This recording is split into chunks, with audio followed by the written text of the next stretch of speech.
We've all faced it. Meeting someone new or having a chat with someone you barely know. You start with the usual, "Hey, how are you? What do you do? Which team are you in?" A few exchanges later, silence. That awkward pause makes you want to look at your phone. I felt it too. Not just at work, but at weddings, parties, and social gatherings. Talking to a distant cousin you barely recall or a stranger at a bar you'll likely never meet again. But what if you could really engage anyone with ease, talk naturally, and always have something to say? The main reason we struggle is social anxiety. Some feel it slightly, others quite intensely. I've definitely experienced the more intense version. No shortcuts, just awkward trial and error.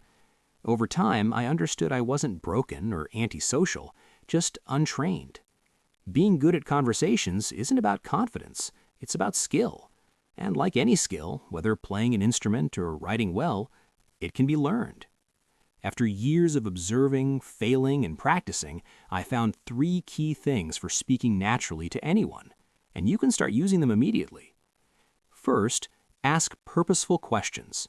If someone says, "I went golfing over the weekend," you could just say, "Oh, that's nice," and let the conversation fade, or ask follow-up questions like, "Where do you usually play?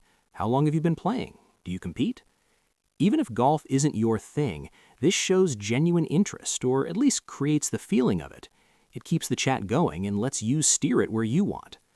When you think about it, every conversation is just a series of questions and answers. The one asking questions usually guides it. The trick is asking the right ones. This leads to the second point: listen more than you talk. Many think being a good talker means talking a lot, but the opposite is true. To improve in conversations, listen more.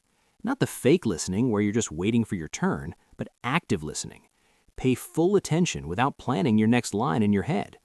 Doing so often means missing the point entirely and saying something random or off topic. Active listening gives real material to work with, details, emotions, little clues that lead to better follow-ups. That's how you keep the flow going, not with clever lines, but with genuine attention. There's a saying that captures this well. Most people don't listen to understand, they listen to reply. Don't be that person. There are enough of them already.